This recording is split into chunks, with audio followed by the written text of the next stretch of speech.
விசுவாசிகள் ஒவ்வொருவருடைய வாழ்க்கையும் எப்படி இருக்கணும்னா பரலோக ராஜ்யத்திற்காக மரித்த ஒரு வாழ்க்கை வாழ வேண்டும். அப்படின்னா பரலோகத்துக்காக நாம நம்முடைய மாம்சம், நம்மளுடைய சிந்தனைகள், நம்மளுடைய எண்ணங்கள் எல்லாத்துலயும் செத்து போயிடணுங்க.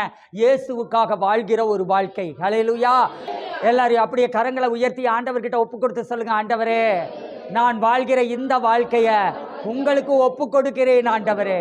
அப்பா, உங்களுக்காக வாழ்கிற ஒரு வாழ்க்கைய எனக்குள் நீர் உண்டாக்கி இருக்கிறீர், அதற்காக ஸ்தோத்திரம் ஆண்டவரே. சரி, பரலோக ராஜ்யத்துடைய இயல்பு என்ன, அந்த பரலோக ராஜ்யம் எப்படி வளர்ச்சி அடைகிறது அப்படிங்கிறத குறித்து நாம் பார்க்க போகிறோம். மத்தேயுவின் புத்தகம் 13ஆம் அதிகாரம் 31ஆம் வசனம் 32ஆம் வசனம். வேறொரு உவமையை அவர்களுக்கு சொன்னார். பரலோக ராஜ்யம் கடுகு விதைக்கு ஒப்பாய் இருக்கிறது. அதை ஒரு மனுஷன் எடுத்து தன் நிலத்தில் விதைத்தான். அது சகல விதைகளிலும் சிறியதாயிருந்தும் வளரும் போது சகல பூண்டுகளிலும் பெரிதாகி ஆகாயத்து பறவைகள் அதன் கிளைகளில் வந்து அடையத்தக்கதாக மரமாகும் என்றார். ஹல்லேலூயா.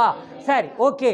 இந்த ஒரு உவமையை சீசர்களுக்கு ஆண்டவர் சொல்றார். என்னன்னு சொல்றாருன்னா, பரலோக ராஜ்யம் எப்படிப்பட்டதாய் இருக்கிறது அப்படின்னா அது ஒரு கடுகு விதைக்கு சமமாய் இருக்கிறது. அதாவது பரலோக ராஜ்யம் அப்படின்னா அது ஆண்டவருடைய ஆளுகை, ஆண்டவருடைய அதிகாரம், ஆண்டவருடைய வல்லமை.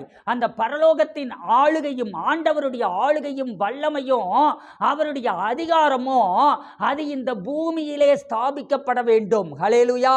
அது இந்த பூமியிலே கடந்து வர வேண்டும். உங்கள் ஒவ்வொருவருடைய வாழ்க்கையிலும் ஆண்டவருடைய ஆளுகை எழும்ப வேண்டும். உங்கள் ஒவ்வொருவருடைய வாழ்க்கையிலும் ஆண்டவருடைய அதிகாரம் எழும்ப வேண்டும். ஆண்டவருடைய வல்லமை எழும்ப வேண்டும். ஹல்லேலூயா. ஆண்டவர் ஆளுகை செய்கின்றார், அனைத்து உயிர்களை பாடுங்கள். கரங்களை தட்டி. ஆளுகை செய்கின்றார், அனைத்து உயிர்களை பாடுங்கள். ராஜாதி ராஜா, கர்த்தாதி கர்த்தா, எப்போதும் இருப்பவர், இனிமேலும் வருபவர். ராஜாதி ராஜா வாழ்க வாழ்க, கர்த்தாதி கர்த்தா வாழ்க வாழ்க, எப்போதும் இருப்பவர் வாழ்க வாழ்க, இனிமேலும் வருபவர். ஹல்லேலூயா. பாருங்களேன், பரலோக ராஜ்யம்ங்கிறது நம்ம ஒவ்வொருத்தருடைய வாழ்க்கையிலையுமே வரணுங்க. அதாவது ஆண்டவருடைய அந்த ஆளுகை உங்கள் வாழ்க்கையில் அதை நீங்கள் வெளிப்படுத்தணும். ஹல்லேலூயா.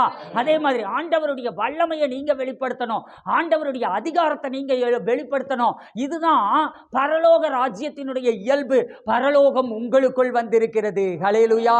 உங்களுக்குள்ள ஹெவன் ஆன் எர்த் அப்படின்னு சொல்லுவோம். இந்த பூமியில் பரலோகம் இறங்கி வருகிறது.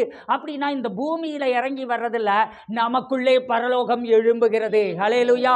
நமக்குள்ளே இயேசு இருக்கிறார்னா, பரிசுத்த ஆவியானவர் இருக்கிறார்னா நமக்குள்ள பரலோகம் இருக்குதா இல்லையா? ஆவியின்படி பரலோகம் இங்க இருக்குது. அதே நேரத்தில் ஆவியின்படி பரலோகம் எங்க இருக்குதுங்க? நமக்குள்ளேயும் பரலோகம் இருக்கிறது. ஹல்லேலூயா. எனக்குள்ளே இருக்கின்ற என் இயேசு மிகவும் பெரியவரே, எனக்குள்ளே இருக்கின்ற என் இயேசு மிகவும் பெரியவரே, அறியாததும் எனக்கு எட்டாததுமான பெரிய காரியங்கள் செய்திடுவார். அறியாததும் எனக்கு எட்டாததுமான பெரிய காரியங்கள் செய்திடுவார். எனக்குள்ளே இருக்கின்ற என் இயேசு மிகவும் பெரியவரே. பரலோக ராஜ்யம் எப்படி இருக்குதான்? அது கடுகு மாதிரி ரொம்பவும் குட்டியாக இருக்குதுங்க, ரொம்ப சின்னதாக இருக்குதுங்க. அதை ஒரு மனுஷன் என்ன பண்ணுறான், எடுத்துக்கொண்டு போய் தன்னுடைய நிலத்தில் அதை விதைக்கிறான். இப்போ அது விதைச்சதும் அந்த கடுகு என்ன ஆகுது, அது அப்படியே வளர்ந்து சகல விதைகள்லையும் சின்னதாக இருக்குது. எல்லாத்த விட அது எப்படி தான் இருக்குதுங்க, சின்னதாக இருக்குது. அப்படி சின்னதாக இருந்தாலும் அது வளரும் போது என்ன செய்யுது, சகல பூண்டு பூண்டுகளிலும், பூண்டு வகைகள் இருக்குது இல்லையா, புல் பூண்டுகள் எல்லாம், அந்த பூண்டு வகைகள் எல்லாத்துலேயும் அது பெருசாகி ஆகாயத்து பறவைகள் அதோட கிளையில வந்து அதுல அதனுடைய கிளைகள்ல வந்து கூடு கட்டத்தக்க விதத்துல என்னதுங்க, குருவி, காக்கா, கிளி இதெல்லாம் வந்து என்ன பண்ணுதுங்க, அந்த கிளைகளில், கடுகு செடியோட கிளைகளில் கூடு கட்டத்தக்க விதத்தில் அது மரமாகும் அப்படின்னு சொன்னார். ஹல்லேலூயா. அப்போ சின்ன விதை தான், அந்த சின்ன விதையை நிலத்தில் ஒருத்தன் போய் போடுறான்.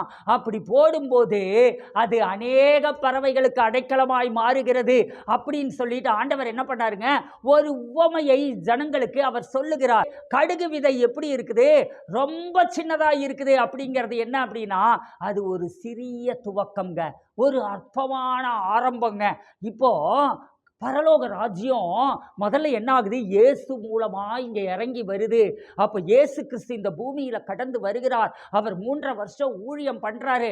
அப்ப அவர் தெரிந்து கொண்டதெல்லாம் 12 சீடர்கள், அதோட 120 பேராக. அன்னைக்கு சபை எத்தனை பேர் இருந்தாங்க, 120 பேர் தான் விசுவாசிகள் இருந்தாங்க. ஆரம்பம் அற்பமா தான் இருந்ததுங்க. அடுத்தது மேல் வீட்டறையில பரிசுத்த ஆவியானவர் இறங்கி வந்தார், எழுப்புதலின் ஆவியானவர் இறங்கி வந்தார். அன்னைக்கு ஒரு எழுப்புதல் ஆரம்பிச்சது. முதல் பிரசங்கத்திலேயே 5000 பேர் ரட்சிக்கப்பட்டார்கள். அடுத்து 3000 பேர் ரட்சிக்கப்பட்டார்கள். சபை அப்படியே பெருகிச்சு. இன்னைக்கு கோடிகள்ல விசுவாசிகள் இருக்கிறார்கள். ஹல்லேலூயா.